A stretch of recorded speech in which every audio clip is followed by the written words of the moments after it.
దర్శనం చాలయ్యా నాకు నీ ముఖ దర్శనం చాలయ్యా సమీపించని తేజస్సులో నివసించునా యేసయ్యా సమీపించని తేజస్సులో నివసించునా దర్శనం చాలయ్యా నాకు నీ దర్శనం చాలయ్యా దర్శనం చాలయ్యా నాకు నీ దర్శనం చాలయ్యా దర్శనం చాలయ్యా నాకు నీ దర్శనం చాలయ్యా అల్లపానము మరచి నీతో కడుగుట పరలోకానుభవమే ఆగది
సమీపించని తేజస్సులో నివసించున దైవమా, సమీపించని తేజస్సులో నివసించున దైవమా, ముఖ దర్శనం చాలయ్యా, నాకు నీ ముఖ దర్శనం చాలయ్యా, ముఖ దర్శనం చాలయ్యా, నాకు నీ ముఖ దర్శనం చాలయ్యా. ఒక రోజున మనందరం కూడా కోట్ల కొలది దేవదూతల సమూహముతో కూడి గానము చేసేదము, ప్రభువా నిత్యము స్తుతింతుము. మనందరం కలిసి ఒక రోజున కోట్ల కొలది దేవదూతలతో కలిసి ఆరాధన చేయబోతున్నాం. ఇది మన పరలోకపు దర్శనం. ఒక రోజున మనందరం ప్రభువుని చూడబోతున్నాం. ఆ నిరీక్షణ లోకంలో ఉన్న వారికి లేదు. దేవుని సన్నిధిలో ఉన్న మనకి ఆ నిరీక్షణ దేవుడు ఇచ్చాడు. కోట్ల కొలది దేవదూతల సమూహముతో కూడి గానము చేసేదము, ప్రభువా నిత్యము స్తుతింతుము.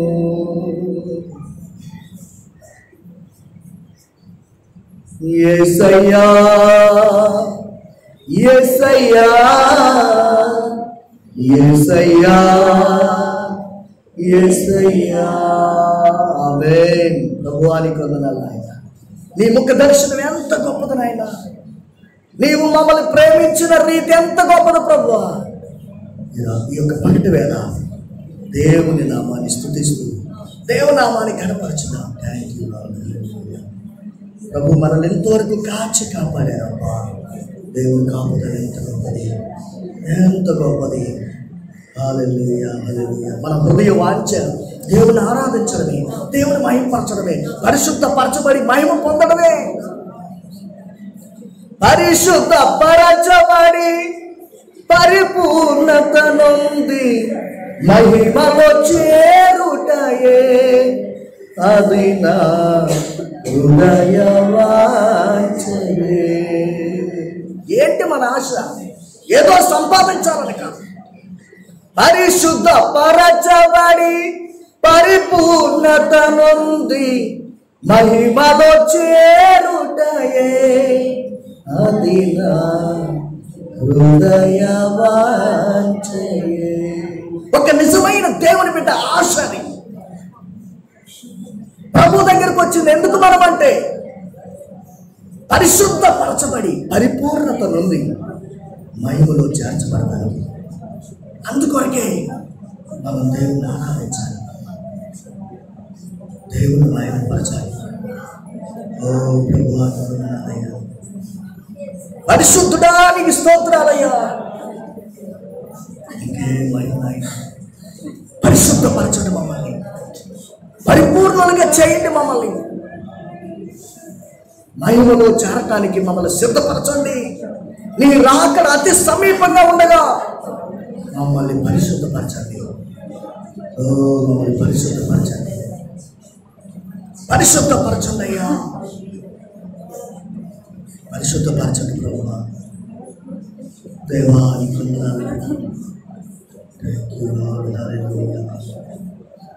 అందరూ కలిసి ప్రభువా మమ్మల్ని పరిశుద్ధపరచండి, మా సంఘాన్ని పరిశుద్ధపరచండి, మహిమలో చేరుటకు ఆయన రాకడ కొరకు సిద్ధపడటానికి సహాయం చేయండి. మా ఊరు మా ఉద్దేశాలు మా తలపులన్నింటినీ పరిశుద్ధపరచండి. మీ రక్తంతో మమ్మల్ని కడగండి ప్రభువా. ఓ దేవానికి యేసయ్యా. మహాగణుడా పరిశుద్ధుడా ప్రేమ కలిగిన తండ్రి, ఈ సమయంలో అయినా నీ పాదాల దగ్గరికి వచ్చిన తండ్రి కనికరించండి అయ్యా, ప్రభు చూపించండి అయ్యా, సహాయం చేయండి అయ్యా, ప్రభు చూపించండి, దయ చూపించండి. ఓ దేవా, మీరే సహాయం చేయండి. ఈ సమయంలో ప్రభువే మన గ్రామాన్ని స్వస్థపరచును గాక. ప్రతి విధమైన కలవరాల నుంచి మన గ్రామాన్ని యేసు నామములో దేవుడే విడిపించును గాక. ఈ వారంలో దేవుడు ఒక అద్భుతమైన కార్యాన్ని దేవుడు చేయును గాక. మన గ్రామంలో ఉన్న ప్రజలందరికీ కూడా స్వస్థతను, క్షేమమును దేవుడు విస్తరింప చేయును గాక. ఓ ప్రభా, మీరే మా గుణపల్లి గ్రామాన్ని పరిశుద్ధపరచండి. ఓ దేవ, స్వస్థపరచండి. మీరే మహిమ, ఘనత, ప్రభావాలు పొందుకోమని సహాయం చేయండి ప్రభా. ఇప్పుడు వచ్చిన బిడ్డలు బట్టి వందనాలు. ఇప్పటికే వచ్చి నీ మందిరంలో ప్రార్థన చేసుకుని వెళ్ళిన బిడ్డలు బట్టి వందనాలు. ప్రతి బిడ్డని దీవించి నాయన కృపా గుడారం పైన మీ కాపుదలు ఉంచారు, మీ కృప ఉంచారు. ఏ తెగులు నీ గుడారం సమీపించదన్న వాగ్దానం నెరవేర్చి ప్రతి ఒక్కరిని మీరు కనికరించి కాపాడుతూ ఉన్నారు. స్తుతిస్తున్నారు. మీరే కనికరించి ప్రతి బిడ్డని స్వస్థపరచమని వచ్చిన బిడ్డలు బట్టి వందనాలు. జరగబోయే వాక్య పరిచర్యలో మీరే సహాయం చేయమని ప్రార్థన చేస్తున్నారు. యేసు నామములో అడిగి వేడుకొని పొందుతున్నాం పరలోకపు తండ్రి. ఆమేన్. ఆమేన్. కూర్చున్నాం అందరూ కూడా ఈ సమయంలో.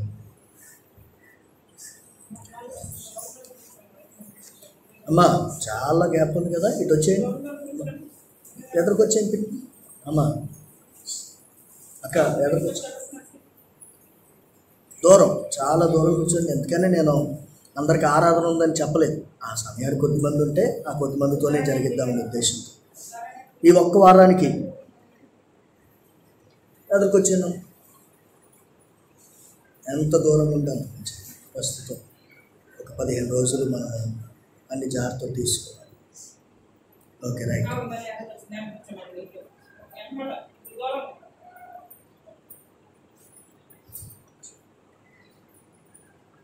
ఇది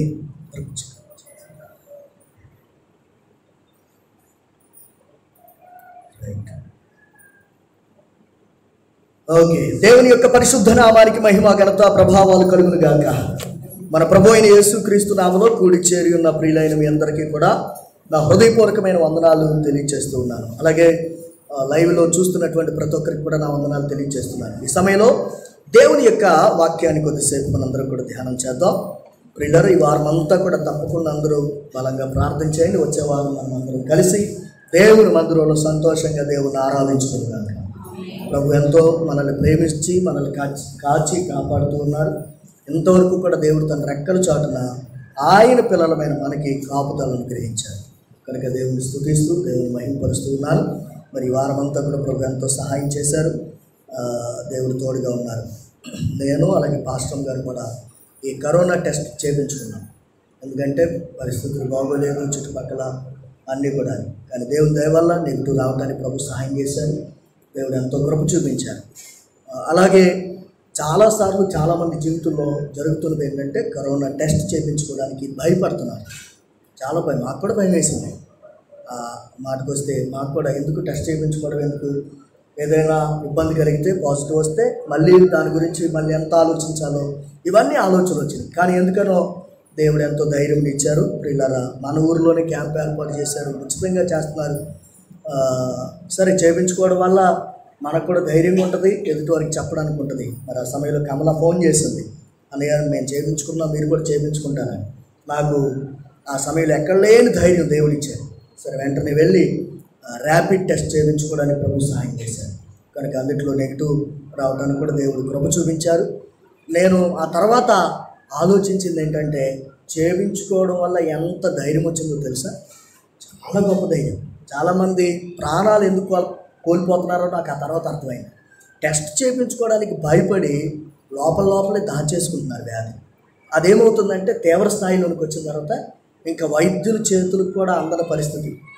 అందుకనే భయపడే చాలామంది చేయించుకోవట్లేదు. మనల్ని ఏమైనా అనుకుంటారేమో, మన గురించి నలుగురు ఏమనుకుంటారో అనే ఉద్దేశంతో చాలామంది అలా ఆలోచించి టెస్టులు చేయించుకోకుండా మొదలు పెట్టుకొని ప్రాణాలు కోల్పోతున్నారు. ప్రియులారా, నేను తర్వాత చాలామందికి మేము చేయించుకున్నామని చెప్పినప్పుడు కొంతమంది అన్నారు, అన్నయ్య అయితే మేము కూడా చేయించుకుంటాం. అయ్యో, మేము ఎందుకు చేయించుకోలేకపోయాం, మేము కూడా చేయించుకోవాల్సిందేమో అని అన్నారు. అప్పుడు నేను దేవుని స్తుతించాను. కనుక ఎటువంటి ఇబ్బంది కలిగినా ఉచితంగా మన ప్రభుత్వం నిజంగా కొన్ని రాష్ట్రాల్లో అయితే అమౌంట్ తీసుకునే టెస్టులు చేస్తున్నారు. మనకు అలా కాదు, ఆధార్ కార్డు పట్టుకెళ్తే ఉచితంగా చేస్తున్నారు. చేయించుకోవడం వల్ల వీళ్ళారా ధైర్యం వస్తుంది. ఏదైనా ఇబ్బంది ఉంటే కనుక అప్పుడే తెలిసిపోతుంది. ఒక 4-5 రోజులు మనం జాగ్రత్తగా ఒంటరిగా ఉండగలిగితే ఆ తర్వాత మన కుటుంబానికి మేలు చేసిన వారు అవుతాం, గ్రామానికి మేలు చేసిన వారు అవుతాం, మన చుట్టుపక్కల ఉన్న వారికి ఏ ఇబ్బంది ఉండదు. టెస్ట్ చేయించుకోవడానికి భయపడి అలాగే ఉంటే ఈ రోజున మన ఊరి పరిస్థితి ఏమైందో మీ అందరికీ తెలుసు, నేను ప్రత్యేకంగా చెప్పనక్కర్లేదు. కనుక ఈ రోజున ప్రియులారా, దేవుడి సన్నిధిలో దేవుడు మనల్ని కాచి కాపాడారు. దేవుడు మన కుటుంబాలను, మన పిల్లల్ని అందరినీ కాపాడుతూ ఉన్నారు. ఇంకా దేవుడు మన గ్రామాన్ని పరిపూర్ణంగా ఈ వారంలో స్వస్థపరచును గాక. మరుసటి వారం మనం సంతోషంగా దేవుడిని ఆరాధించబోతున్నాం, దేవుడు స్తుతించబోతున్నాం. ప్రియులారా, ప్రస్తుతానికి ఈ వారం కూడా ఆపడం మంచిదని నాకు అనిపించింది.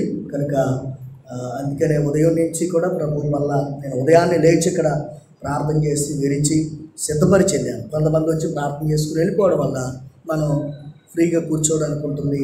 తర్వాత కొద్దిమందితో ఈ ఒక్క వారానికి ఆరాధన సరిపోద్దనే ఉద్దేశంతో కనుక దేవుని సన్నిధిలో ప్రియులారా వచ్చే వారం మరలా మనం కలుసుకుని దేవుని మహిమపరచాలి. ఓకే, ఈ సమయంలో దేవుని వాక్యంలోనికి వెళ్దాం. పరిశుద్ధ బైబిల్లో నుంచి మనం ఒక అంశాన్ని ప్రారంభించాం. అదేమిటంటే ఆదాము అవ్వల ద్వారా మానవాళికి వచ్చినటువంటి సమస్యలు. పోయిన వారం ప్రియులారా అదే మరలా లైవ్లో రిపీట్ కూడా చేయడం జరిగింది.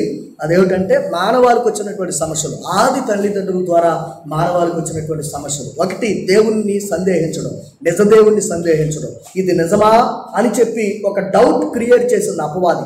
ఆ తర్వాత ప్రియులారా దేవుని మాటను కూడా సందేహించింది అవ్వమ్మ. అందుకని ఈ రోజున నిజ దేవుని నమ్మటానికి ప్రజలు ఎంతో సందేహపడుతున్నారు. ఆ సందేహపు ఆత్మ మనం పరిశుద్ధ ఆత్మ ద్వారా జయించాలి. ఎప్పటికీ మన దేవుని మీద మనం సందేహించడానికి వీల్లేదు. మన దేవుడు నమ్మదగిన వాడు. ఆయన మనల్ని రక్షించారు. ఆయన మనల్ని పరలోకంలో కూర్చోబెట్టబోతున్నారు. అంతే. మనము ఏదో జరుగుతుందని, ఏదో జరిగిందని ఆయన మీద ఎప్పుడు కూడా అవిశ్వాసం ఉంచుకోండి. ఏది జరిగినా, ఎలాంటి పరిస్థితులు ఎదురైనా యోగు అంటాడు కదా, ఆయన చేత మనం మేలునే అనుభవించుదుమా, కీడును అనుభవింప తగదా అని అంటాడు. కనుక ఎలాంటి పరిస్థితి ఎదురైనా ఆయన దేవుడు, మనం ఆయన నమ్ముకున్నాం, ఆయన పిల్లలమై ఉన్నాం అనే ఆ సిద్ధాంతంపై నుంచి, ఆ రాయి మీద నుంచి, ఆ బండ మీద నుంచి మనం తొలగిపోకూడదు. ఉదాహరణకి విలియం కేరీ గారు గొప్ప దైవజనుడు. ఆయన మన దేశానికి వచ్చి గొప్ప సేవ చేశారు. ఆయన అద్భుతమైనటువంటి సేవ ప్రియులారా ఆయన జరిగించి ఉన్నారు. అయితే మన భారతదేశానికి వచ్చిన తర్వాత ఎన్నో కష్టాలు ఆయన అనుభవించారు. ఎన్నో సమస్యలు వచ్చినాయి. ఒక పక్కన ఒక బిడ్డను కోల్పోయాడు ఆయన. ఆ సమయంలో ఎవరు కూడా పాతి పెట్టడానికి కూడా రాని పరిస్థితి. అయినా కానీ తానే ఆ గొయ్యి తీసి ఆ పాతి పెట్టి తర్వాత భార్యను కోల్పోయాడు. ఇలా రకరకాల సమస్యలు వచ్చినాయి. బైబిల్ ప్రింట్ చేయడంలో, ఈరోజు మన చేతుల్లో ఉన్న తెలుగు బైబిల్, తర్వాత అనేక భాషల్లో ఉన్నటువంటి బైబిల్ తర్జుమా చేయడంలో ఆయన ఎంతో కృషి చేశాడు. చివరికి ఇది చక్కగా ప్రింటింగ్ సమయానికల్లా అన్నీ సిద్ధపరచుకుంటే అగ్ని ప్రమాదం జరిగేదంతా కాలిపోయింది. అయినా దేవుడు ఉన్నారంటావా? దేవుడు ఉంటే నాకెందుకు ఇన్ని ఇబ్బందులు, ఆయన కోసం పాటు పడుతుంటే నాకెందుకు ఇన్ని కష్టాలు అని అనుకోలేదు. ఆ సమస్యల్లో కూడా వారు నమ్మిన యేసుక్రీస్తు అనే బండ మీద నిలవబడ్డారు. ఈ రోజున మనందరికీ ఆయన ఆశీర్వాదానికి కారకుడయ్యారు. గొప్ప దైవజనుడు విలియం కేరీ. ఆ మహానుభావుడు ప్రియులారా అన్ని శ్రమల్లో కూడా ప్రభు కోసం నిలబడ్డాడు. కనుక శ్రమలు, కష్టాలు, ఇబ్బందులు లేదా మనం అనుకున్నది జరగకపోవడం, ఏవేవో సమస్యలు వచ్చినంత మాత్రాన ఆయన దేవుడు కాదని, ఆయన నన్ను చూడట్లేదేమోనని, నన్ను రక్షించడేమోనని, నాకు సహాయం చేయడేమోనని, ఆయన నమ్ముకున్నాను కానీ నాకేం లాభమని, ఇలాంటి సందేహాలు నీ హృదయంలోనికి వస్తే నువ్వు నాగటి మీద చేయి పెట్టి వెనక తట్టు చూచినట్టే. వెనక తట్టు చూసిన లోతు భార్య ఉప్పు స్తంభం అయిపోయినట్టు వెనక తట్టు చూచి ఆయన రాజ్యాన్ని కోల్పోతాం. అపోస్తలుడైన పౌలు అంటాడు, నేను నా విశ్వాసాన్ని కాపాడుకున్నానంటే అర్థం ఏంటో తెలుసా? ధర్మశాస్త్రం ద్వారా రక్షింపబడతానని అంతకుముందు విశ్వాసం, కానీ క్రీస్తు ద్వారా రక్షింపబడతానని తర్వాత విశ్వాసం. తర్వాత తాను నమ్మిన విశ్వాసాన్ని ఎంతమంది వాదించినా, ఎంతమంది ఎన్ని చేసినా ఆ విశ్వాసాన్ని తాను కాపాడుకున్నాడు. కనుక ఈరోజు వాక్యం ఏంటో బిడ్డలారా, మనము మన విశ్వాసాన్ని ఎప్పటికీ కూడా ఏం చేయాలో తెలుసా? కాపాడుకోవాలి. విశ్వాసంలో నుంచి ఎప్పటికీ కూడా మనం బయటికి రాకూడదు. ఇది మీకు అర్థమవుతుంది కదండి? ఈ విషయం అర్థమవుతుందా? పరిస్థితులు ఏవైనా ప్రభు మీద నుంచి మనము తొలగకూడదు. ఆయన దేవుడు, ఆయన మనల్ని రక్షించాడు అంతే. మనం ఆయన పిల్లలం. ఈ డాక్టర్ని మీద నుంచి, సిద్ధాంతం మీద నుంచి, మనం నమ్మిన ఈ విశ్వాస ప్రమాణం మీద నుంచి మనం బయటికి తొలగకూడదు. ఇంకెలాంటి పరిస్థితులు ఎదురైనా, ఎలాంటి అబద్ధ బోధకులు వచ్చి ఏవేవో చెప్పేసిన, కల్పితాలు చెప్పిన, లేకపోతే మనం నమ్మించడానికి సూచిక్రియలు చేసిన, మహత్కార్యాలు చేసిన, అద్భుతాలు చేసేసిన, అవన్నీ మనకు అనవసరం. మన హృదయంలో దేవుడు కార్యం చేశాడు. పరిశుద్ధాత్మ మనకి ఇచ్చాడు. పరిశుద్ధాత్మ ప్రియులారా సంచకరువుగా ముద్ర వేశాడు మనకి. మనం ఆయన నమ్ముకున్నాం. ఆయన మనల్ని రక్షించాడు. మన పాపాలు క్షమించాడు. ఈ విశ్వాస ప్రమాణంలో నుంచి ఎప్పటికీ కూడా మనం బయటకు రాదు. ఇది సందేహం లేని జీవితం అంటే. దీన్ని పరిశుద్ధాత్మ ద్వారా మనం కలిగి ఉండాలి. ఆది అపోస్తలులు పరిశుద్ధాత్మ చేత సందేహాలన్నీ జయించి ఆయన మరణమునకును ఆయన పునరుత్థానమునకును మేము సాక్షులమని చెప్పారు. వారు ఆఖరికి ఎంత ఎలా సాక్ష్యం ఇచ్చారంటే రాళ్లతో కొట్టేస్తానికి సిద్ధంగా ఉంటే అప్పుడు కూడా సాక్ష్యం ఇచ్చారు. కనుక సాక్ష్యం ఇవ్వాలి, సాక్ష్యం కలిగి ఉండాలి. ఎలాంటి పరిస్థితి ఎదురైనా ప్రభువులో నుంచి బయటికి రాదు. రెండోది అహంకారం. చాలాసార్లు చాలామంది జీవితంలోనికి గర్వం, అహంకారం ప్రియులారా సంక్రమించింది. ఇది ఎవరి ద్వారా అంటే ఆది తల్లిదండ్రులైన ఆదామవ్వల ద్వారా. అంటే దేవుడు మనల్ని ఉంచిన స్థాయిలో నుంచి, దేవుడు మనల్ని ఉంచిన ప్రియులారా ఆ పరిస్థితిలో నుంచి మనము మరొకలాగా ఉండాలనుకోవడం ఆదామవ్వల ద్వారా వచ్చినటువంటి పరిస్థితి. దేవుడు మనకిచ్చిన నియమించినటువంటి పరిధిలో మనం సంతృప్తి కలిగి ఉండాలి. మరొకరిలాగా ఉండాలని మన వస్త్రాలు మార్చడం, మన ఫ్యాషన్ మార్చడం, మన యొక్క ప్రియులార అలవాట్లు మార్చుకోవడం, మరొకలాగా ఉండడం కోసం ఎన్నో తంటాలు పడిపోవడం మనం చేయకూడదు. దేవుడు మనల్ని ఉంచినటువంటి స్థితిలో మనం సంతృప్తి కలిగి ఉండాలి. మనము దానిని బట్టి దేవుని మహిమపరచాలి. ఆ అవ్వం అనుకుంది మీరు దేవతల వలె ఉంటారంటే ఇది ఇంకా బాగుంది కదా అనుకుంది అవ్వం. కానీ ఎప్పుడు అలా చేయకూడదు. దేవుడు మనల్ని ఉంచినటువంటి ఆ స్టేటస్, ఆ స్థాయి ఏదైతే ఉందో ఆ స్థితిలో మనం సంతృప్తి కలిగి ఉండాలి. ఇంకొకరిలాగా ఉండాలని ప్రయత్నం చేయడం అది అహంకారానికి సాదృశ్యం. మనలో ఉన్న అహానికి సాదృశ్యం. ఇంకొకలాగా బ్రతకాలని కోరుకోవడం అది దేవుని చిత్తానుసారమైనది కాదు అని రెండవదిగా మనం తెలుసుకున్నాం. దాన్ని మనం యేసుక్రీస్తు ప్రభువు వారిని చూచి ఆయన కలిగిన దేన మనసు కలిగి మనం జీవించవలసిన వారు ఉన్నాం. దాన్ని యేసయ్య ద్వారా చేయించాలి. మూడవదిగా ప్రియులారా చూచిన దాన్ని బట్టి నిర్ణయాలు తీసుకోవడం. అంటే ఆకర్షణీయం. దేవుడు నిషేధించింది చాలాసార్లు ఆకర్షణీయంగా కనపడుతుంది, చాలా అందంగా కనపడుతుంది. అయితే మనం ఆకర్షణీయమైన లోకాన్ని చూడడం కాదు, అదృశ్యమైనటువంటి దేవుని సంకల్పాన్ని చూడాలి. అదృశ్యమైనది. అందుకని పౌలు గారు అంటారు కదా, దృశ్యమైనది అనిత్యం, నిత్యం ఉండదు, అది అనిత్యము. అదృశ్యమైనది నిత్యము. కనబడంది ఏదైతే ఉందో అది నిత్యం ఉండబోతుంది. అదృశ్యమైన వాటిని చూడాలి. చూచే నేత్రాలు మనం కలిగి ఉండాలి. ఉదాహరణకు మోషే అటువంటి పరిస్థితి కలిగి ఉన్నాడు. చాలా భయంకరమైన శ్రమలు అనుభవించడానికి ఇష్టపడ్డాడు. ఫరో ఇంట్లో ఉంటే ఫరో యొక్క కుమార్తె కొడుకు అని అనిపించుకుంటే ఆయన అద్భుతంగా లగ్జరీగా బ్రతకగలడు. చాలా అద్భుతమైనటువంటి సుఖవంతమైన జీవితాన్ని జీవించగలరు. అందుకనే ఆ ఇంట్లో ఉండి భోగభాగ్యములు సుఖము అనుభవించడం కంటే దేవుని ప్రజలతో శ్రమ అనుభవించడం మేలు అని ఎంచి ప్రియులారా దేవుని ప్రజలతో కూడా శ్రమ అనుభవించారు. అసలు ఎంత శ్రమ పడ్డాడండి ప్రజలతో. చాలాసార్లు అసలు వారు సనుగుతుంటే గొనుగుతుంటే తిరుగుబాటు చేస్తుంటే మోషేని చంపేస్తారు కూడా సిద్ధపడితే అరణ్యంలో అయినా ఓర్చుకుని ఎండకి ఎండి వానకి తడిచి నిద్రలేక ప్రియులారా ప్రజల కోసం ప్రయాసపడుతూ 40 సంవత్సరాలు ఆ ప్రజలతో ఉన్నాడు. కొన్నిసార్లు దేవుడి దగ్గర విసుగొచ్చేసి అంటాడు, ప్రభువా నేనేమన్నా కన్నానా వెళ్ళని నాకు అప్పగించావు, నన్ను చంపేయచ్చు కదా అని చెప్పి అని అంటాడు. ఒకసారి దేవుని కోపం వచ్చేసింది. దేవుని కోపం వస్తే మోషే నువ్వు అడ్డు తప్పుకో, నేను వీళ్ళందరినీ చంపేస్తానంటే ఒకవేళ వారిని చంపితే కనుక నీ నామానికి అవమానం కలిగింది ప్రభు, అలా చంపాలనుకుంటే నన్ను చంపన్నట్టుగా మధ్యలో అడ్డుపడ్డాడు మోషే. అంటే అంత తీవ్రమైనటువంటి శ్రమ ఎందుకు అనుభవించాడు ఆయన అని అంటే దానికి ప్రతిఫలంగా కలగబోవు బహుమానం మీద దృష్టి పెట్టాడంట. కనుక ఈ రోజున కఠోరమైనటువంటి నిష్ఠ కలిగి, వైరాగ్యం కలిగి, ప్రతిష్ఠత కలిగి ఎందుకు ఉండాలి మనం అంటే దానికి ప్రతిఫలంగా కలగబోవు బహుమానం మీద దృష్టి పెట్టాలి. అది అదృశ్యమైన వాటిని చూసే నేత్రాలు. ఆ కన్నులు తెరవబడకుండా సాతానుగాడు ఏం చేస్తాడో తెలుసు, గుడ్డితనం కలిగించాడంట జనాలకి. చాలామంది గుడ్డోళ్ళు అయిపోయారు. అదృశ్యమైన వాటిని చూడలేని గుడ్డోళ్ళు. లోకాన్ని మాత్రమే చూస్తున్నారు, బయట కనిపించే ప్రపంచాన్ని చూస్తున్నారు. మన కన్నులకు కనబడే లోకమే చూస్తున్నారు. కానీ దేవుడు మనకి ఇవ్వబోయే పరలోకాన్ని చూడాలి. మన అదృశ్య నేత్రాలు, మన మనోనేత్రాలు తెరవబడాలి. అదృశ్యమైనవి చూడగలగాలి. ఆకర్షణీయమైనవి చూచి ప్రియులారా భవిష్యత్తును కోల్పోయింది అవ్వమ్మ. అది మనందరికీ సంక్రమించింది. ఇప్పుడు మనం యేసయ్య ద్వారా యేసుక్రీస్తు యొక్క సహాయంతో మనోనేత్రాలు తెరుచుకుని మనం అదృశ్యమైనవి చూడాలి. స్టెఫన్ అలా చూశాడు. స్టెఫన్ ఏం చేశాడంటే రాళ్ళతో కొట్టేస్తుంటే నేను పరలోకంలో ఆయన సింహాసనం పక్కన కూర్చుంటా నేను చూస్తున్నాను అని అన్నాడు. ఇంకా కోపం వచ్చేసింది వాళ్ళందరికీ కూడా. అంటే అదృశ్యమైనవి చూడగలిగారు. ఆనాటి భక్తులు అదృశ్యమైన వాటిని చూచి ప్రభువు కోసం నిలబడ్డారు. కనుక ఆకర్షణీయమైనవి చూడడం కాదు. లోకం రంగుల ప్రపంచం. లోకం ఆశల పాపం. లోకం మనల్ని ఆకర్షిస్తూ ఉంటుంది. మన శరీరం ప్రియులారా లోకాన్ని అనుభవించడం కోసం స్పందిస్తూ ఉంటుంది. కనుక లోకాన్ని అనుభవించకుండా లోకాశలను జయించడం కోసం, లోకంలో ఉండేటువంటి ఆశలను జయించడం కోసం మనము ప్రభువు మీద ఆధారపడాలి, దేవుని మీద ఆధారపడాలి, పరిశుద్ధాత్మ మీద ఆధారపడాలి. ఆధారపడి అదృశ్యమైన వాటిని చూసే నేత్రాలు మనం కలిగి ఉండాలి. ఓకే, నెంబర్ 4 ప్రియులారా, ఇంకా ఆదాము అవ్వల ద్వారా మానవాళికి సంక్రమించింది. మరలా రిపీట్ చేస్తున్నాను, అదేమిటంటే మనుషులను ప్రేమించడం. నా మాట బాగా అర్థం చేసుకోండి.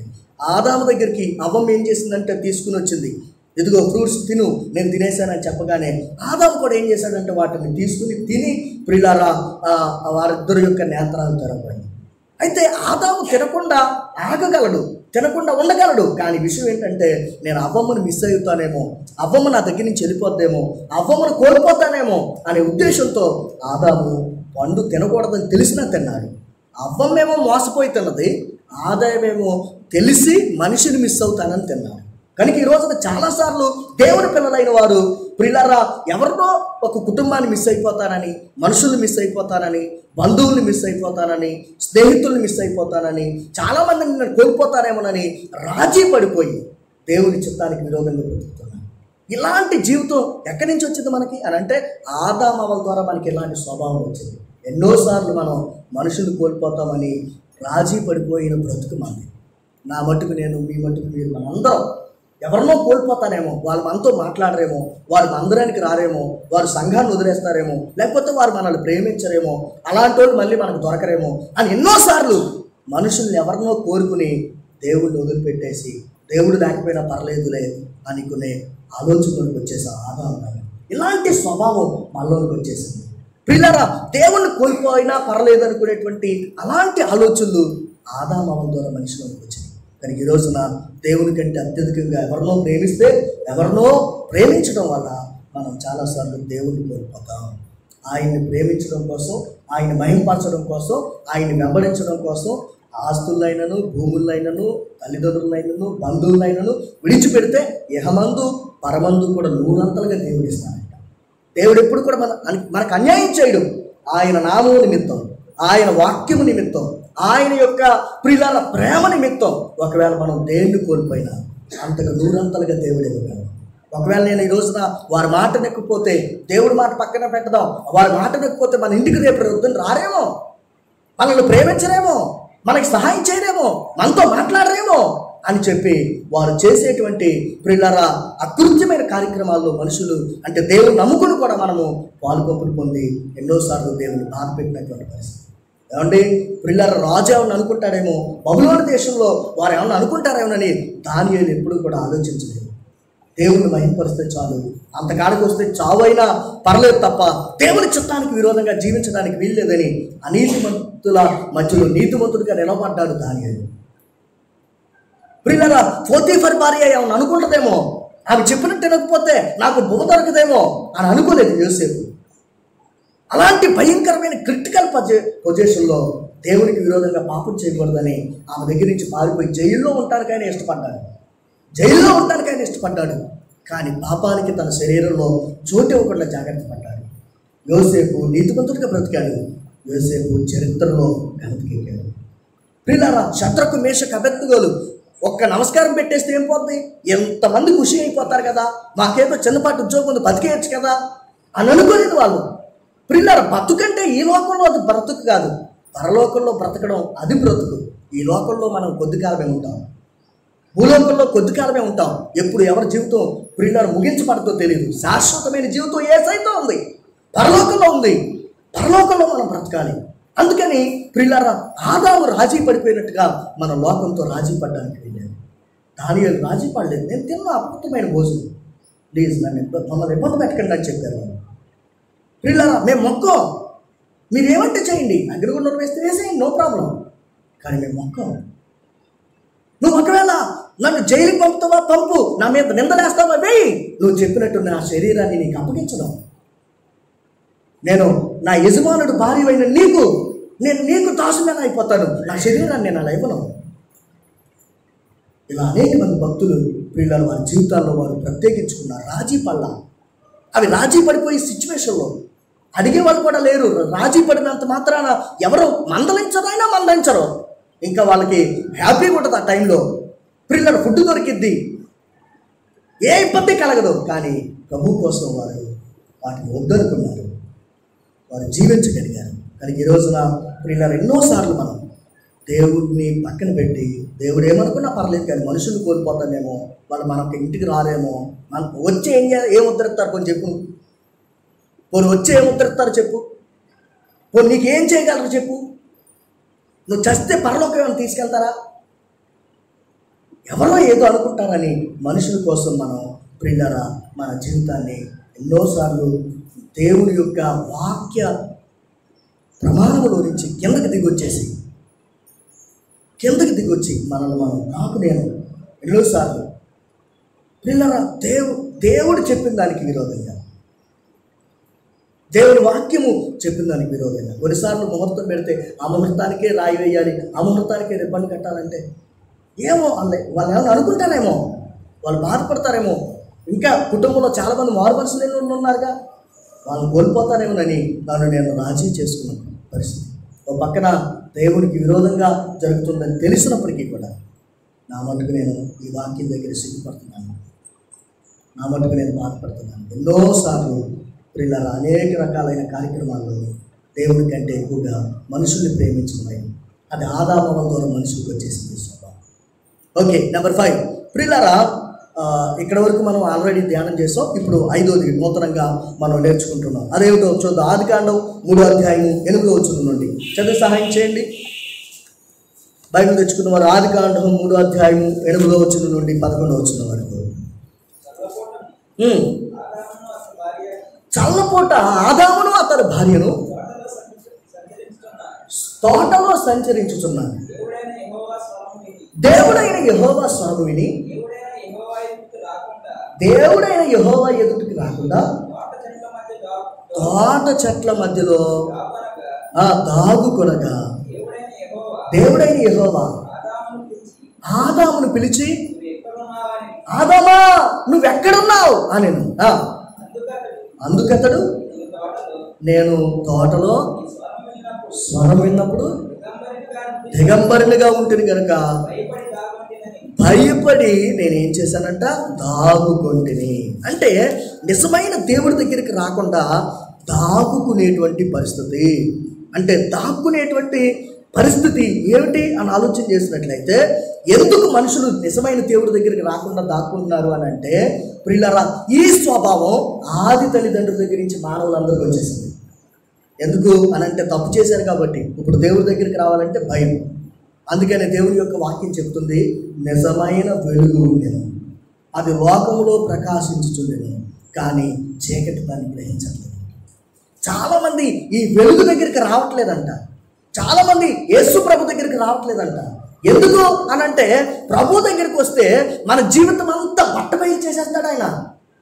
మన జీవితాన్ని అంతకుముందు మనం ఎంతో పరిశుద్ధులు అనుకుంటాం, అంతకుముందు మనం ఎంతో నీతిమంతులు అనుకుంటాం. కానీ వాక్యం దగ్గరికి వచ్చిన తర్వాత వాక్యపు వెలుగులో మన జీవితాన్ని మనం చూసుకున్నప్పుడు, ఆ కాంతి మన మీద పడినప్పుడు, మనల్ని మనం ప్రియులర్ ఆ కాంతిలో చూసుకున్నప్పుడు, నేను ఎంత భయంకరున్నా, ఇప్పటి వరకు నాకు తెలియలేదే, ఎంత దుర్మార్గున్నా ఇప్పటి వరకు నాకు తెలియలేదే అని మన లోపాలు బయలుపరచబడతాయి, బయటకు వస్తుంటాయి. బాగా అర్థం చేసుకోండి. దేవుడి వాక్యం ప్రియులారా, వెలుగు దగ్గరికి వచ్చాకే మనం పాపులమని తెలుస్తుంది. అంటే ప్రభు దగ్గరికి వచ్చాకే. అంతకుముందు మనం ఎవరమైనా పాపులమని ఎప్పుడైనా ఒప్పుకున్నాం చిన్నప్పటి నుంచి. ప్రియులారా ఎక్కడైనా నిలబడినప్పుడు లెంపలు వేసుకున్నప్పుడు పాపినయ్యా అని ఒప్పుకున్నామా? హృదయపూర్వకంగా పశ్చాత్తాపడ్డామా? దేవుడు అదిగో ఇదిగో అంటుంది తప్ప. కానీ ఇక్కడికి వచ్చాక మన స్వభావం గురించి దేవుడు మనకి తెలియజేశాడు. ఆదామును దాక్కోవడం నేర్పించాడు మనకి. అయితే యేసయ్య వచ్చి ఏం చేస్తాడో తెలుసా? ఒరే నాయనా, మీరు తప్పు చేశారు, పాపం చేశారు, ఏ భేదమో లేదు, అందరూ పాపం చేశారు నాకు తెలుసు. అయితే నా ద్వారా మీకు ఒక అద్భుతమైన అవకాశం ఇస్తున్నాను. అదేంటో తెలుసా? కృపా సింహాసనం దగ్గరికి ధైర్యంగా చేరుకునే అవకాశం ఇస్తున్నాను. యేసయ్య ద్వారా మనకు అనుగ్రహించిన ప్రియుల అద్భుతమైనటువంటి పరిష్కారం ఏంటో తెలుసా? ఈసారి ఆదామవల్లాగా మనం దాక్కోగలేదు. నిజమే, మనం ప్రియుల పాపం చేశాం. కానీ ప్రభు అయిన యేసుక్రీస్తు మన కొరకు ప్రియులారా, పాప క్షమాపణ ప్రాయశ్చిత్తార్థమైనటువంటి పరిస్థితిని ఆయన కలిగించారు. యేసయ్య ద్వారా మనం క్షమించబడగలం. యేసయ్య ద్వారా కృపాసింహాసనం దగ్గరికి చేరగలం. చూడండి ఒకసారి హెబ్రీయులకు రాసిన పత్రిక 4వ అధ్యాయము 14వ వచనం నుండి చదివితే కనుక అక్కడ ఒక మాట రాయబడింది. హెబ్రీయులకు రాసిన పత్రిక 4వ అధ్యాయం 14వ వచనం నుండి, ఆకాశ మండలము గుండా వెళ్ళిన దేవుని కుమారుడైన యేసు అని గొప్ప ప్రధాన యాజకుడు మనకు ఉన్నాడు కనుక మనము ఒప్పుకున్న దానిని గట్టిగా పట్టుకుందాం. మన ప్రధాన యాజకుడు మన బలహీనతల యందు మనతో సహానుభవం లేనివాడు కాదు గాని సమస్త విషయంలోనూ మన వలనే శోధింపబడినను ఆయన పాపం లేనివాడుగా ఉన్నాడు కనుక మనము కనికరింపబడి సమయోచితమైన సహాయం కొరకు కృప పొందినట్లు ధైర్యంతో కృపాసింహాసనం దగ్గరికి చేరదాం. హల్లెలూయా. ప్రియులారా, దేవుని వాక్యం వింటున్నటువంటి బిడ్డలారా గమనించండి. ఆదాము తప్పు చేసినప్పుడు దేవుడి దగ్గరికి రావడానికి దాముకున్నారు. వాళ్ళు రాలేకపోయారు, చెట్టు చాటును దాక్కున్నారు. అయితే ఈ రోజున యేసయ్య దానికి పరిష్కారం ఏర్పాటు చేశాడు. అదేమిటో తెలుసా? ప్రభు అయిన యేసుక్రీస్తు మనందరి కొరకు కూడా ఆయన ద్వారాలు తెరచింపి ఆయన శిలువ మరణం ద్వారా కృపాసింహాసనం దగ్గరికి చేరుకోవడానికి దేవుడు ఏం చేశాడో తెలుసా? మనందరికి అవకాశం కల్పించాడు. కనుక ఇప్పుడు దాక్కునే పని లేదు, ఇప్పుడు నటించవలసిన పని లేదు. పరిశుద్ధత లేకపోయినా పరిశుద్ధంగా ఉన్నట్టు అర్థమవుతుందండి. నీతి లేకపోయినా, దేవుని కృప లేకపోయినా, మారుమనసు లేకపోయినా మారుమనసు పొందినట్టు అలాంటి నటన ఉంచుకున్నామనుకోండి, అలా నటించామనుకోండి, ప్రభు దగ్గరికి చేరకుండా మన స్థితిని మనం ఒప్పుకొని రక్షణ పొందుకోకుండా ఒకవేళ మనం దాక్కున్నాం అనుకోండి, ఒక రోజున పెద్ద సమస్య మనకి ఎదురైంది. ఈ రోజున దాక్కోవడానికి కాదు నేను పిలిచింది యేసయ్య. అదానా ఎక్కడున్నావని ఆ రోజున పిలిచాడు. ఈ రోజున మనల్ని పిలుస్తున్నాడు. ఎక్కడున్నావు రా, నీ కొరకు రక్షణ మార్గం సిద్ధంగా ఉంది, నీ కొరకు నేను వెల చెల్లించేశాను. యేసయ్య మనల్ని పిలుస్తున్నాడు. భారం మోసుకుంటున్న సమస్త జనులారా రండి నా దగ్గరికి. యేసయ్య మనల్ని ఎందుకు పిలుస్తున్నాడు తెలుసా? ఇప్పుడు నువ్వు దాక్కోక్కర్లేదు. నువ్వు చేసిన ప్రతి దానికి నేను ప్రాయశ్చిత్తం అంటే పాప పరిహారార్థం అని నీ కొరకు నేను బలిగావించబడ్డాను. నేను నీ కొరకు క్షమాపణ సిద్ధం చేశాను, రక్షణ సిద్ధం చేశాను. ఇప్పుడు నువ్వు ఏం చేయొచ్చు తెలుసా? డైరెక్ట్గా నా దగ్గరికి రావచ్చు. ఎస్, నువ్వు నా దగ్గరికి రావచ్చు. కృపాసింహాసనం నువ్వు చేరినట్లుగా యేసయ్య ఏం చేశాడు తెలుసా? మార్గమును సరళం చేశాడు. పాత నిబంధనలో ప్రధాన యాజకుడు ప్రజలందరి నిమిత్తం బయట నుంచి పెట్టేవాడు. ప్రధాన యాజకుడు సంవత్సరానికి ఒక్కసారి మాత్రమే అతి పరిశుద్ధ స్థలంలోనికి వెళ్ళాలి. మధ్యలో తెరలు ఉంటాయి. లోపలికి వెళ్ళి గొర్రెపిల్ల నిర్దోషమైన గొర్రెపిల్ల రక్తం చేత పట్టుకుని ప్రజలందరి నిమిత్తం ప్రార్థన చేయాలి. ప్రజలందరి నిమిత్తం బలి అర్పించాలి. అక్కడ దేవునితో మాట్లాడాలి. అయితే మానవ సంబంధమైన మామూలు గుడారంలోనికి ప్రధాన యాజకుడు వెళ్ళి ప్రజలందరి నిమిత్తం ఆ రోజున బలి అర్పించేవాడు. ఈ రోజున సర్వ ప్రపంచ నిమిత్తం నిజమైన గుడారమైన పరలోకంలో సింహాసనం దగ్గరికి వెళ్ళి యేసయ్య మనందరి కోసం రక్తాన్ని చేత పట్టుకుని ఆయన మనందరి యొక్క క్షమాపణ కొరకు మనందరికీ క్షమాపణ వచ్చేటట్లుగా ఆయన రక్తాన్ని చేత పట్టుకుని తండ్రి సింహాసనం పక్కన కూర్చున్నాడు. అందుకనే మనకి ప్రధాన యాజకుడు ఉన్నాడు. మనకి నిజమైన ప్రధాన యాజకుడు ఉన్నాడు. ఆయన మన వలె శోధింపబడినను పాపం లేని వాడిగా ఉన్నాడు. ఈ ప్రధాన యాజకుడు మన కొరకు సేవ చేస్తున్నాడు పరలోకంలో. నీవు మహిమపరచబడాలని, నువ్వు పరలోకానికి రావాలని, నువ్వు పరలోకపు వాసిగా ఉండాలని, దేవునితో పాటు సింహాసనం మీద కూర్చోవాలని, ఆయనతో పాటు యుగ యుగాలు బ్రతకాలని నీ కోసం యేసయ్య పరలోకంలో సింహాసనం పక్కన సేవ చేస్తున్నాడు. ఇప్పుడు నువ్వు దాక్కోవడం కాదు, నీ స్థితిని నువ్వు తెలుసుకుని వెలుగు దగ్గరకు వచ్చి ఆయన రక్తంతో నిన్ను నువ్వు కడుక్కోవాలి. ఆదామవలు ద్వారా మానవునికి వచ్చిన స్వభావం ఏంటో తెలుసా? దేవుడి దగ్గరికి వచ్చి పాపాలు ఒప్పుకోవడం కాకుండా దేవుడి దగ్గరికి వచ్చి అన్ని కప్పుకోవడం, దాగుకోవడం మనుషులు నేర్చుకున్నారు. దాక్కోవడమే, ఎప్పుడు దాక్కోవడమే. పిల్లలు దాక్కుంటే పని అవ్వదు. ఉదాహరణకి ఈ కరోనా వైరస్ ప్రభావం ఏదైనా వచ్చిందనుకోండి, చాలామంది దాచుకున్నారు, లోపల పెట్టేసుకున్నారు. బయటికి తెలిస్తే ఏమైనా అయిద్దేమో. ఏమన్నా అనుకుంటారు కానీ చాలామంది అలా దాచుకుని మొదలు పెట్టుకుని ప్రాణాలు కోల్పోయారు. కనుక ఈ రోజున సర్వప్రపంచానికి యేసయ్య చెప్పేది ఏంటో తెలుసా? ఏ భేదము లేదు, అందరూ పాపం చేశారు. మీలో మీరు నిజంగానే ఎదురుగా వస్తే, నా దగ్గరికి ధైర్యంగా వస్తే, కృపాసింహాసనం సిద్ధంగా ఉంది, తెరవబడి ఉంది, నువ్వు ధైర్యంగా వస్తే నీ పాపాలు క్షమించి నీకు నిత్య జీవాన్ని ఇస్తాను. నువ్వు ధైర్యంగా వచ్చి టెస్ట్ చేయించుకుంటే నీ స్టేటస్ ఏంటి, నీ లెవెల్ ఎంత, 1%, 2%, 3% నేను చెప్తాను, దానికి తగ్గ మెడిసిన్ నేను ఇస్తాను, ఖచ్చితంగా నీకు తగ్గిపోద్ది అన్నట్టు. అంతే కదండి. దాచుకుంటే ప్రాణాలు పోతాయి, పాపాలు దాచుకుంటే పరలోకం పోతాయి. అందుకని ప్రభు నేను పాపం చేయలేదని చెప్పుకుంటే ఆయన అబద్ధికుడిగా చేస్తున్నామంట. యోహాను పత్రికలో రాయబడింది. మనలో మనం పాపం లేని వారు అని అనుకుంటే ఆయన అబద్ధం ఆడుతున్నాడా? ఆయన నిజమే చెబుతున్నాడు. ఈ సమయంలో మనం తప్పకుండా ఏం చేయాలి తెలుసా? ప్రభువా, నీ ఎదుటికి వచ్చాను, నన్ను కనికరించవా, నన్ను కనికరించండి అయ్యా, నన్ను కనికరించండి, నన్ను క్షమించండి ప్రభువా అని అనటానికి దేవుడు నీకు అవకాశం ఇచ్చాడు. నీ దగ్గర నుంచి ఏమీ వసూలు చేయట్లేదు నేను క్షమించడం కోసం. నీ దగ్గర నుంచి ఏమీ ఆశించట్లా. నువ్వు నిజముగా డేర్ చేసి ముందుకు వస్తే చాలు. నేను పాపినయ్యాను గుండెలు కొట్టుకుని ముందుకు వస్తే చాలు, ప్రభువు నిన్ను క్షమించేస్తాడు. ఇప్పుడు దాక్కోనక్కర్లా, వెలుగు దగ్గరికి ధైర్యంగా వచ్చి పాపాలు కడుక్కునేవారంటే దేవునికి ఇష్టం. దాక్కునేవారు కాదు, కానీ దాగుకుంటున్నారు ప్రజలు. వెలుగు దగ్గరికి వస్తే చాలామంది ఏమంటారు తెలుసా? చర్చికి వస్తే అవి మానేయాలంట కదా, ఇది మానేయాలంట కదా, అక్కడికి వెళ్ళకూడదంట కదా, మేము రావలే అంటే మందిరానికి వస్తే మానేయాలి, మందిరానికి వస్తే అరే దేవుడు నిన్నేమన్నా ఏమడిగాడు? చెడును విడిచిపెట్టమన్నాడు. మరి చెడు మానేయడానికి నీకు అభ్యంతరం ఏంటి అంటే అభ్యంతరమే. వెలుగు దగ్గరికి అందుకనే రారు చాలామంది. వెలుగు దగ్గరికి వస్తే అన్నీ బయలుపరచబడతాయి. సమరయ స్త్రీ వెలుగు దగ్గరికి వచ్చింది. యేసయ్యే నిజమైన వెలుగు. వెలుగు దగ్గరికి రాగానే ఏదో జరిగింది అక్కడ. ప్రభు అన్నాడు, నేను ఇచ్చు నీళ్లు తాగితే నువ్వు ఎప్పటికీ తప్పుకోను. అయితే నీళ్ళు ఇచ్చేది ప్రభు ఇస్తాను కానీ నీ ఆయన తీసుకురా. నాకు మా ఆయన లేడండి, భర్త లేడండి. నువ్వు నిజమే చెప్పావు, ఇప్పుడు ఉన్నవాడు కూడా నీవాడు కాదు అని చెప్పగానే గుండె జారిపోయింది. భయం వేసింది తనకి. ఆ అమ్మాయికి భయం వేసేసి అయ్యో నా గుడ్డంతా రద్దు చేసాడు అని. వెంటనే మెసేజ్ వస్తాడు, అన్నీ చెప్తాడని నాకు తెలుసు. ఆ వెలుగు మీరేనా? ఆ రక్షకుడు మీరేనా? కనుగొంది యేసయ్యను, పాపాలు ఒప్పుకుంది, క్షమాపణ పొందింది. ఈసారి ఊర్లోనికి వెళ్ళంటుంది, నేను చేసిన వాడిని, నాతో చెప్పిన వాడిని చూద్దురుగా రండి. ఇక దాక్కోవడానికి ఇష్టపడట్లా, ఇక దాక్కునే పరిస్థితి నుంచి బయట. అప్పటి వరకు దాక్కుని బ్రతికింది ఆమె. ఆదాములాగా చెట్టు చాటును దాక్కున్నట్టు నిట్ట మధ్యాహ్నం 12 గంటలకు బావి దగ్గరికి వెళ్ళి ఎవరు కనపడకుండా ఆమె సీక్రెట్ లైఫ్ దాక్కుని బతికింది.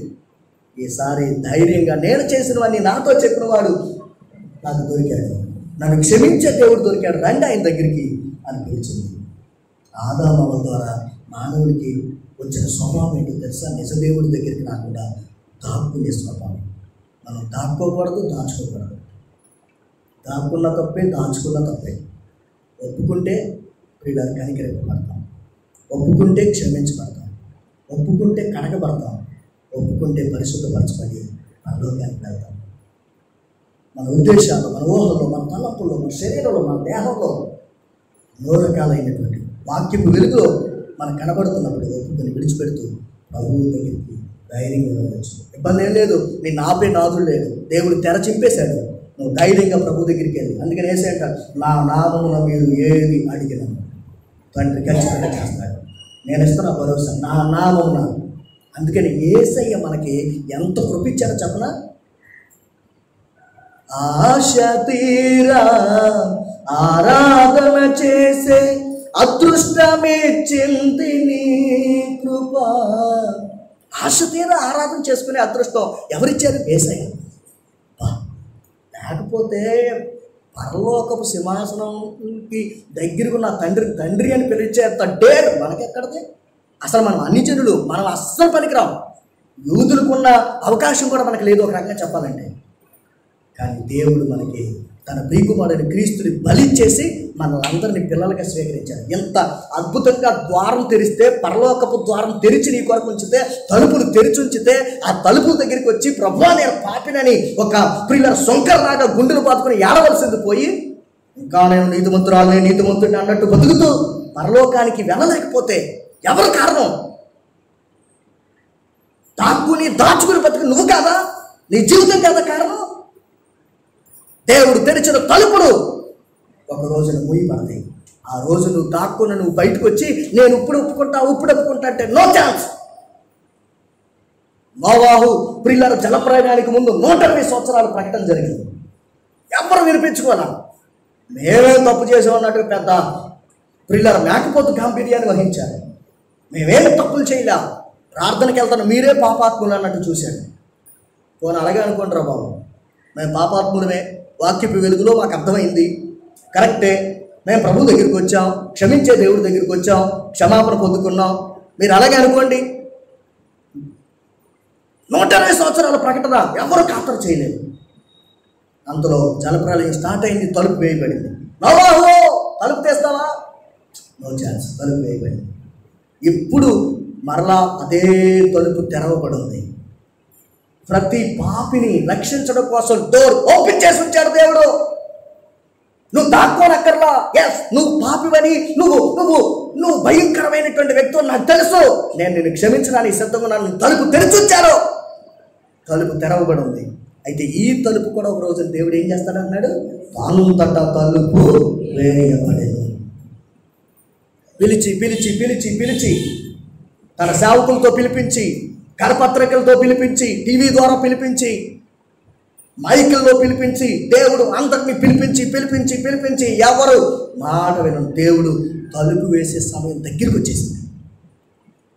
ఇంట్లో కూర్చొని దాక్కుంటున్నారు. ఈ రోజున ప్రభు క్షమాపణ ఇస్తానంటే అనేక మంది నాకు ప్రభు అక్కర్లేదులే అని గర్వంతో ఇంట్లో కూర్చున్నారు. ఈ రోజున అనేక మంది ప్రభు దగ్గరికి రానివారు. మాకు ప్రభుతో పనే ఉందిలే, తినటానికి తిండి ఉంది, పడుకోవడానికి మంచం ఉంది అన్నట్టు బతుకుతున్నారు. ఈ రోజున నీ పాపాలు క్షమించే దేవుడు నిన్ను ప్రేమతో పిలుస్తుంటే నువ్వు పట్టించుకోలేదంటే రేపు పొద్దున్న తలుపు వేసాక నువ్వెవరో నాకు తెలియదు. ఒక్కసారిగా అంటాడు ఆయన. ఎవరితో చెప్పుకుంటావు నువ్వు? ఇక్కడికి వస్తే దేవుడు నిన్ను పరిశుద్ధపరిచి పరలోకానికి తీసుకున్నాడు ఆయన. దాక్కునే పని లేదే. రోగమైన పాపమైన దాచుకుంటే ప్రమాదం.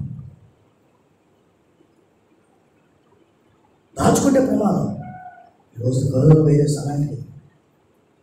చిన్న సిమ్టమ్స్ కనిపించినప్పుడు కూడా ఏం లేదు అని అలా ఒంట్లో పెట్టుకుని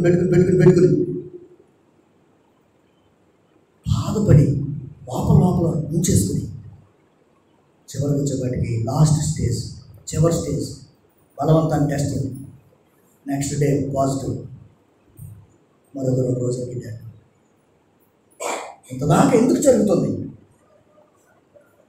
పాపం ఎందుకంటే డేంజర్. పాపం మన హృదయంలో దాచుకుంటే ఒక రోజున ఎలాంటి పరిస్థితి ఏర్పడతాయి. పాపానికి విరుగుడు యేసయ్య నమ్ముకుంటే నీలో పాపం లేదు. ఎందుకంటే నీలో ఉన్న యేసయ్య నీ కొరకు వెల చెల్లించాడు కాబట్టి. అప్పుడు నీకేమొస్తుందో తెలుసా? పాపం ఉందా లేదని టెస్ట్ చేస్తే నెగ్గుతూ హలో ఓకే పరలోక ద్వారాలు తెరవబడి నువ్వు పరలోకానికి వెళ్ళిపోతావు. నెగిటివ్ ఆలోచన నీకు నువ్వు మాతో పట్టే ఉన్నావు. నెగిటివ్ ఆలోచన. ఎస్, నాలోనికి ఒక మెడిసిన్ వచ్చింది. ఆ మెడిసిన్ ఎవరో తెలుసా? యేసయ్య. హల్లెలూయా. అర్థమవుతుందా మీకు? ఆ మందు యేసయ్య. పాప రోగానికి మందు యేసయ్య. ఇక ఆయన తప్ప ప్రపంచానికి పాప రోగానికి మందు ఇంకెవరు లేనే. ఆ మెడిసిన్ రెడీగా ఉంది. దాక్కోవద్దు, ముందుకు వచ్చేయండి. రండి ప్రభువా నేను పాపనని ఏడవండి, కన్నీరు కార్చండి. దేవుడు అది ఇచ్చాడు ఇది ఇచ్చాడు ఆ సాక్ష్యాలు కాదు, నా పాపాలు క్షమించాడని సాక్ష్యాలు చెప్పాలి. నేను పరమ దుర్మార్గురాల్ని, దేవుడు నన్ను క్షమించాడని సాక్ష్యాలు చెప్పాలి సంఘాలు. అంతేగాని దేవుడు నాకు అది ఇచ్చాడు ఇది ఇచ్చాడు, కాళ్ళు నొప్పి తగ్గించాడు, ముద్దు నొప్పి తగ్గించాడు, అయ్యాది చిన్నయ్యండి. కానీ సంఘాల్లో సాక్ష్యాలు అలా ఉండాలి తెలుసా? నేను ఎంత భయంకరమైన వ్యక్తిని అంటే ప్రభు నన్ను క్షమించాడు, ఒప్పుకున్నాను, ఈ రోజు రక్షింపబడ్డానని చెప్పాలి. అవి సాక్ష్యాలు. దాక్కునే అలవాటు ఆదాము ద్వారా వచ్చేస్తుంది. దాక్కోవడం, ముందుకు రాలేకపోవడం, ఏదో మనకు మనం కవర్ చేసుకోవడం ఆకులతో అన్నట్టు. ఆదాము అలాగే కవర్ చేసుకున్నాను, చూశాను, బయటికి రా అన్నాడు.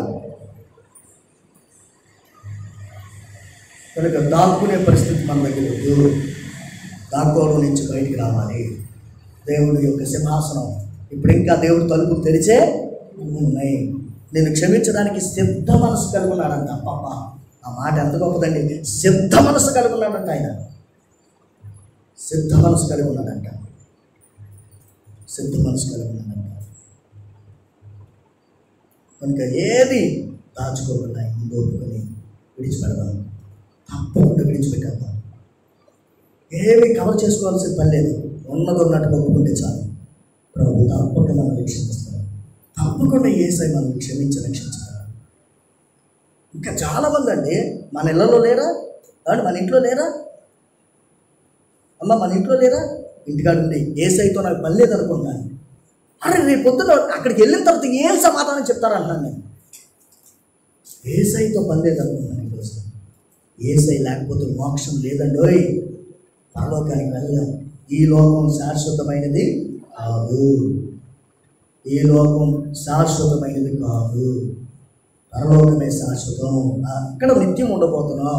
నిత్యత్వాన్ని అక్కడ గడపాలి. మనం అక్కడ గడపాలంటే ఇక్కడ ప్రభువుని అంగీకరించాలి. ప్రభువే మన పాప రోగానికి మందు. యేసయ్యని నీ సొంత రక్షకుడిని అంగీకరించి యేసయ్యని నీ హృదయంలోకి చేర్చుకొని ఇక దాక్కోవద్దు, దాచుకోవద్దు. ప్రభువు దగ్గర నుంచి కృప పొందుకోండి, క్షమాపణ పొందుకోండి. యేసయ్య ఎదుటికి రండి. ఎదుటికి వస్తే పరిష్కారం ఆయన చూపుతాడు. దాక్కుంటే కవర్ చేసుకుంటే పరిష్కారం దొరకదు. ఆదామా నువ్వు ఎక్కడున్నావు రా, బయటికి రా. బయటకు వస్తే నీకు పరిష్కారం ఉంది. కానీ ఆదామా వాళ్ళు దాక్కుంటమే సరిపోయిందే. యేసయ్య దగ్గరికి వస్తే పరిష్కారం. ప్రభు తప్పక మనం రక్షిస్తాడు. తప్పకుండా మనం రక్షిస్తాడు. కనుక అటువంటి రక్షణ, ఆ కృప మనం వృధా చేసుకోవద్దు. తండ్రి దగ్గరికి వెళ్ళే భాగ్యం యేసయ్య నా హృదయంలోనికి రావటం వల్ల జరిగింది. ఆయన నాకు ఒక మెడిసిన్ లాగా ఉన్నాడు. ఇప్పుడు నా హృదయంలో యేసయ్య ఉన్నాడు. నీ జీవితంలో యేసయ్య ఉన్నాడు. మారు మనసు పొందిన ప్రతి ఒక్కరిలో యేసయ్య ఉన్నాడు. చెక్కయ్య దాచుకోలేదు, మొత్తం బయటెట్టేశాడు. దాచుకోడు. దేవుని దగ్గరికి, దేవుని కృప అర్థమైన తర్వాత దాచుకోకూడదు. ఒప్పుకొని విడిచిపెట్టి ప్రభు కనికరం పొందుకుందాం. ఇంకా చాలా విషయాలు ఉన్నాయి, కానీ సమయం చాలా అయిపోయింది. ముగించేస్తాం. దేవుడి మాటలు మనం ఇప్పుడు దీవించుకుందాం. ఆమేన్, ఆమేన్. మిగతా విషయాలు ప్రభుత్వం అయితే వచ్చేవారం మనందరం కూడా తెలుసుకుందాం. అందరూ కూడా మోకరించి కళ్ళు మూసుకొని ఒక్క నిమిషం అందరూ కూడా ప్రభువా నాయనా నీకే వందనాలు తండ్రి.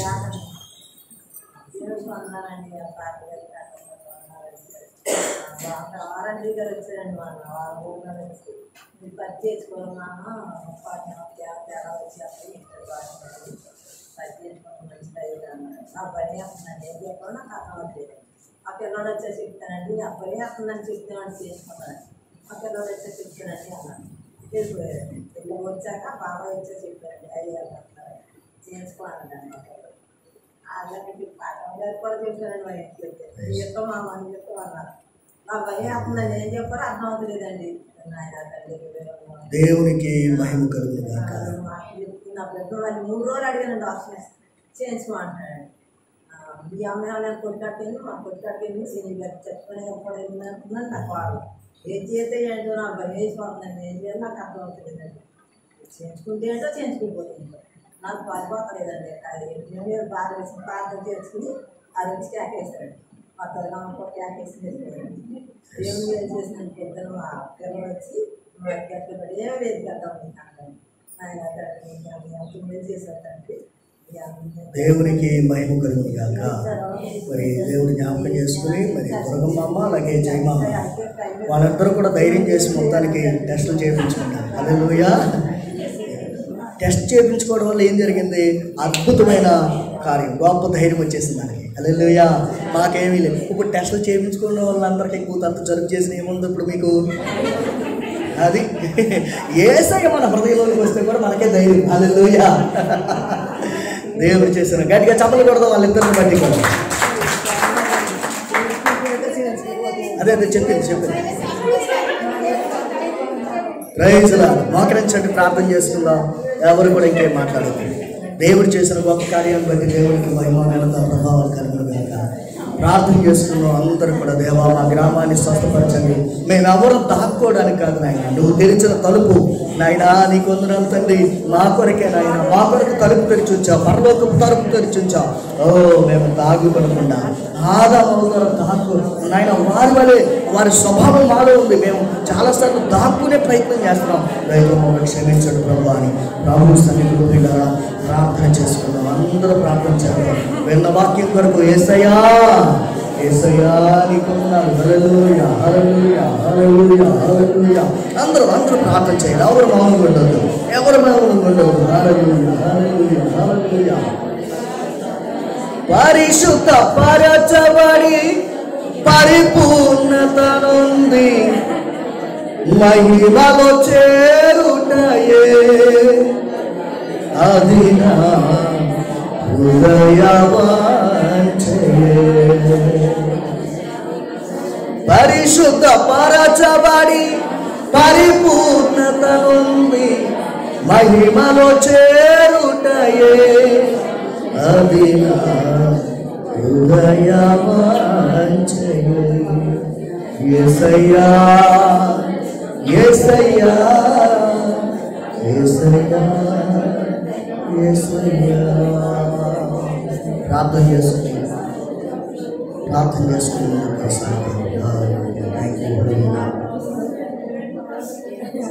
మహాగణుడా పరిశుద్ధుడా ప్రేమ గల దేవా, ఈ సమయంలో నీ పాదం దగ్గర జ్ఞాపకం చేసుకుని చూపించండి. ఇంకొకరు మీరు ఎంతో తోడుకు నడిపించారు. అందరాలు అయినా మీరే సహాయం చేశారు. ఈరోజు వాక్యం ద్వారా మీరు మాతో మాట్లాడారు. ఆదాము అవ్వ ద్వారా మాకు వచ్చిన ఆ సమస్యలు మేము వాటిని ఎట్లా జయించాలో ఈరోజు మీరు మాతో చెప్పారు. మీ మాటలు మా హృదయాల్లో యేసు నామములో ఫలించును గాక. మీరే సహాయం చేయండి. మా గుండెల్లో ఫలించును గాక నీ మాటలు. మీరు మా కొరకు తెరిచిన తలుపుల కొరకు, మీరు మా పాప రోగములకు ఆయన మెడిసిన్గా ఈ లోకానికి వచ్చారు ప్రభువా. మీ ద్వారా మేము స్వస్థత పొందాము, మీ ద్వారా మేము పాప క్షమాపణ పొందాము తండ్రి. మేము ఈ రోజున నిశ్చయిత కలిగి, రక్షణ నిశ్చయిత కలిగి అయ్యా మేము జీవించడానికి సహాయం చేశారు. అందుకని ఎంత గొప్ప ధైర్యం మీరు మాకు ఇచ్చారు, మీకు ప్రియకుమారుడైన క్రీస్తు ద్వారా. అందుకని భవనాలు తెలియజేస్తాను. మీ మాటలు ప్రతి ఒక్కరి హృదయంలో ఫలించండి. ఇక్కడ సిద్ధపరచబడున్న మీ శరీరం, మీ రక్తం ప్రభువా సాదృశ్యం వలన రొట్టె ద్రాక్షరసాన్ని దీవించండి, బలపరచండి. తీసుకుని పోతున్న ప్రతి బిడ్డని బలపరచండి. మీరే కృప చూపించండి మా దేవా. మీరే సహాయం చేయండి ప్రభువా. మీరే దయ చూపించండి ప్రభువా. ప్రతి బిడ్డని కూడా దీవించి ఆశీర్వదించి మీరే కృప చూపించి నడిపించమని మహిమయు ఘనతయు ప్రభావాలు మీరే పొందుకోవాలి. ఆయన బిడ్డలు ఇచ్చిన ప్రతి ఆత్మన ఆయన దీవించి అంత ఫలం దయచేయండి. ఆయన నీకే స్తోత్రాలు. మీరే సహాయం చేయమని ప్రార్థన చేస్తాను. మీ దగ్గర చేతులకు అప్పగిస్తూ ఈరోజు మీ వాక్యం ద్వారా మీరు మాతో మాట్లాడాలనుకున్నాను. ఈ లైవ్లో వీక్షించిన ప్రతి ఒక్కరిని కూడా పేరు పేరున ప్రతి ఒక్కరిని కూడా ఆశీర్వదించి దీవించమని ప్రార్థన చేస్తాను. యేసు నామములోనే అడిగి వేడుకలు పొంది ఉన్నాం పరలోకపు తండ్రి. ఆమేన్. ఈ సమయంలో లేచి నిలబడదాం. లేచి నిలబడి ప్రియులారా